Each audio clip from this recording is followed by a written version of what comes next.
Yan ay harap ng bahay natin. Yun yung butas ng aircon. Nakahamba pa lang. Hindi pa binabutasan.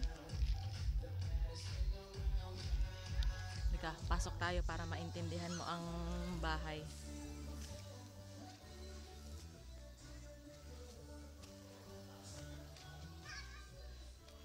Ito ang front door. Nakakabit na ang amba. Ay. Ayan siya. Ang ganda-ganda. Ayan ang bintana. Dito ang gilid. Tapos sa bubong, konti na lang din. Ayan siya.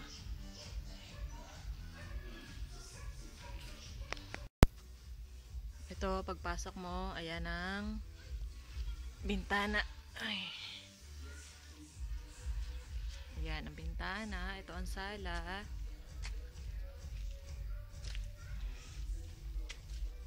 Doon ang kwarto natin. Pintuan ng 2 kwarto. Back door. Ayan ang front door. Tapos ito yung isang kwarto. Palitada na lahat. Oh, bilis gumawa ah.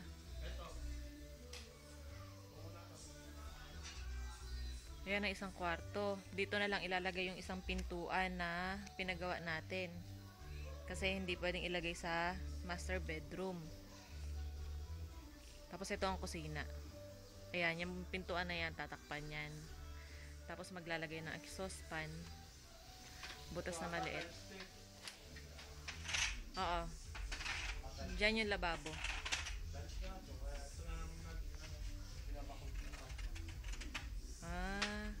Yan na yung sagad na bintana. Yun. Yung walang palitada doon sa bintana, yan ang bubutasin pa nila. Tapos, doon ang lababo. Doon ang gas range. Lababo. Tsaka ref dito. Yan, dyan ang ref. Tapos ang gusto mangyari ng engineer, suggestion niya, dyan ang isang CR. Dyan daw yung CR, yung isa. Tapos dito ang lababo natin. O kaya, dito. Yung isang CR, doon sa dulo. Suggestion niya. Para daw solo natin yung CR sa kwarto. Ayan. Tapos ito, yan yung bodega.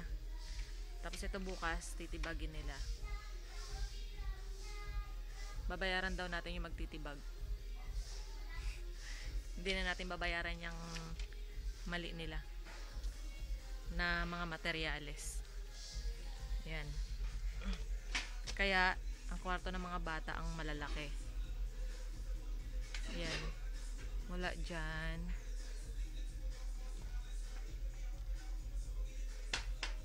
Ayan, kwarto ng mga bata hanggang dito. Ang laki, diba? Tapos, ayan yung bintana nila.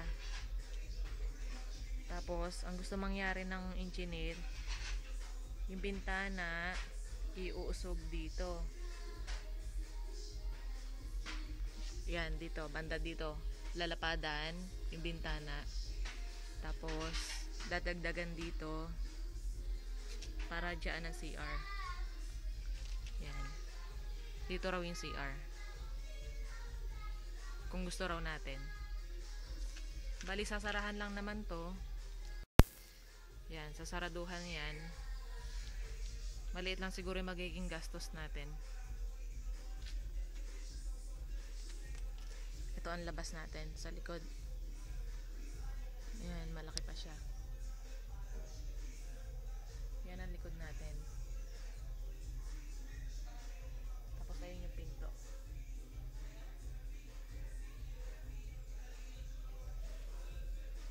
Tapos punta tayo sa CR.